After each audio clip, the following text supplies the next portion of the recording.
بہت سے نوجوان ایک عمر ہوتی ہے جس میں نفسانی اور حیوانی جذبات ان کو بہت ستاتے، اور ان میں سے بہت سے سمجھدار نوجوان اپنی اس حالت سے پریشان بھی رہتے، لیکن انہیں سلیقہ نہیں سیکھا ہوتا اپنے جذبات پر کنٹرول کرنے کا۔ ان میں سے جتنے نوجوانوں کو ذرا فکر مندی نصیب ہو جاتی ہے، وہ تنہائیوں میں اپنے راز کھولتے ہیں اور وہ بتاتے ہیں کہ میں اس بری عادت میں مبتلا ہوں۔ اور بعض بری عادتیں تو وہ ہیں کہ جن کو بتانے کی بھی کوئی ضرورت نہیں ہوتی، ان کی نحوست اور ان کے مضر اثرات انسان کے چہرے پر صاف نظر آتے۔ ابھی چند دنوں پہلے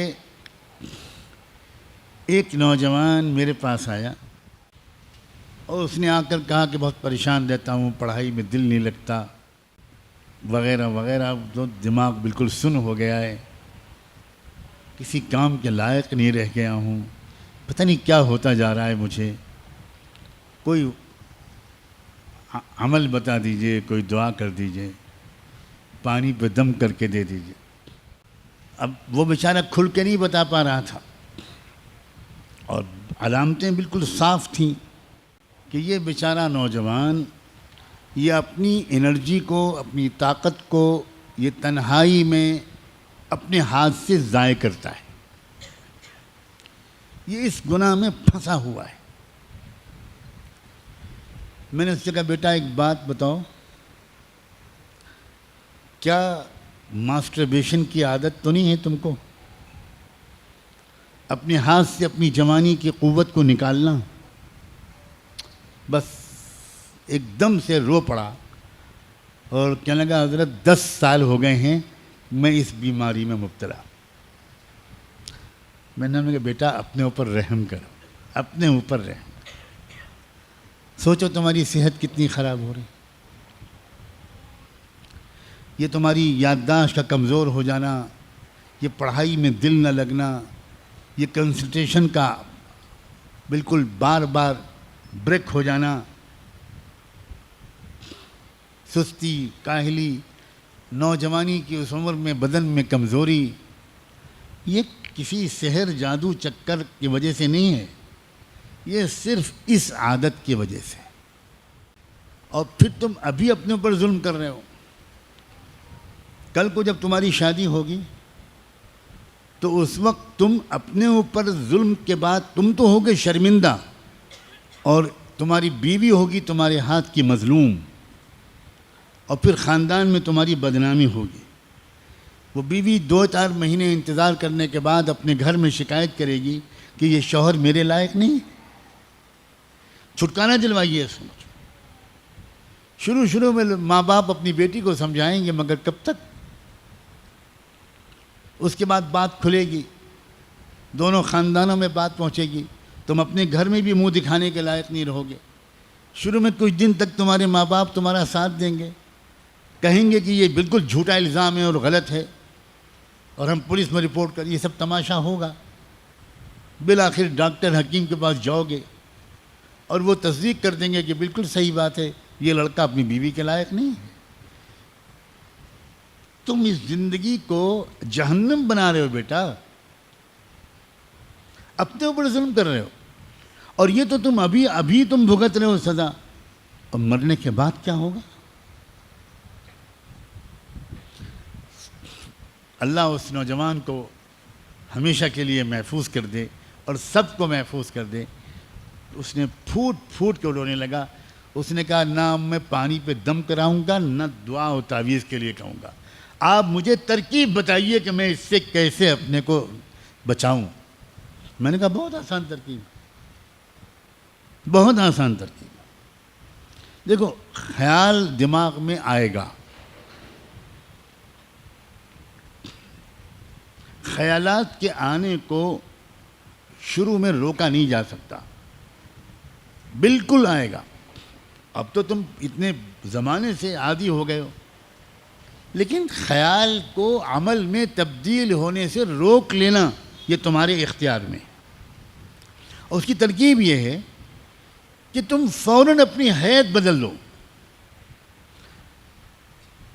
اگر تم لیٹے ہوئے ہو، بیٹھے ہوئے ہو، اکیلے ہو، کھڑے ہو جاؤ، اٹھ جاؤ، چہلنے لگو، چلنے لگو، وضو کرو فوراً، 2 رکعت نماز کی نیت باندھ لو، تسبیح پڑھنے لگو، درود شریف پڑھنے لگو، مکہ مدینے کو یاد کرنے لگو، اپنی ذہن کو ادھر سے ہٹاؤ. 2 منٹ کے اندر سارا بھوت اتر جائے گا، تم نارمل ہو جاؤ. اتنی سی قوت ارادی، اتنی سی ول پاور تم کو اس تباہی سے بچا سکتی ہے. قطعاً مشکل نہیں. لیکن کیا کریں ہمارے بچے، اور اب تو بچیاں بھی سیکھتے نہیں، پوچھتے نہیں، شرماتے بھی ہیں، ڈرتے بھی ہیں. لگتا ہے ان کو کہ ہم کو ڈانٹ پڑے گی. گھر کے بڑے بوڑھے ماں باپ وہ خود عمر کے ان مراحل سے گزر چکے ہوتے ہیں، لیکن کوئی باپ اپنے بیٹوں کو یہ باتیں نہیں سمجھاتا. کوئی ماں اپنی بیٹیوں کو یہ باتیں نہیں سمجھاتی. بہت بڑا کمیونیکیشن گیپ ہے، بہت بڑا یہ ایک گیپ ہے. اسی وجہ سے ہمارے بچے برباد ہو رہے ہیں. حالانکہ جو آج باپ اور ماں ہیں وہ بھی تو کبھی 14-15 سال کے تھے، وہ بھی تو کبھی 16-17 سال کے تھے، وہ بھی تو کبھی شادی شدہ زندگی سے پہلے کے نوجوان کنوارے تھے. کیوں بھول جاتے ہیں اپنے دنوں کو؟ کیوں بھول جاتے ہیں اپنی غلطیوں کو، جذبات کو؟ یہ بہت بڑی غلطی ہے. اور میں پچھلے کچھ عرصے سے اب میں نے فیصلہ کیا ہوا ہے کہ میں بار بار ان باتوں کو کھول کر بیان کروں گا. کیونکہ مجھے جب بھی ایسی باتیں میں نے کھول کر بیان کی ہیں، مجھے 50 سے 100 تک میسیجز یا ای میل ملے ہیں کہ تھینک یو ویری مچ مولانا، اللہ آپ کو جزائے خیر دے. وہ بیان میں میری آنکھ کھل گئی اور ایسی ترکیب آپ نے بتا دی کہ مجھے 1 سال ہو گیا، مجھ سے وہ غلطی دوبارہ نہیں ہوئی. اس کا مطلب یہ ہوا کہ ہمارے عزیز نوجوان بچے یہ ہمارے جگر کے ٹکڑے ہیں بھائی، یہ ہماری امت کا مستقبل ہے، یہ قیمتی لوگ ہیں. ان کو ذرا سے مشورہ دے دیا جائے پیار سے، اور مزید اللہ توفیق دے تو ان کے لیے دعا مانگ دی جائے تنہائی میں. کیا پتہ اللہ تعالیٰ ان کو ہمت دے دے اور وہ بہت آسانی کے ساتھ اس دلدل سے نکل آئیں. جن لوگوں کا روحانی پہلو مضبوط رہتا ہے وہ بہت آسانی سے اپنے جذبات کو قابو میں کر لیتے. انہیں تو اتنا عمل بھی نہیں کرنا پڑتا جتنا میں نے بتایا.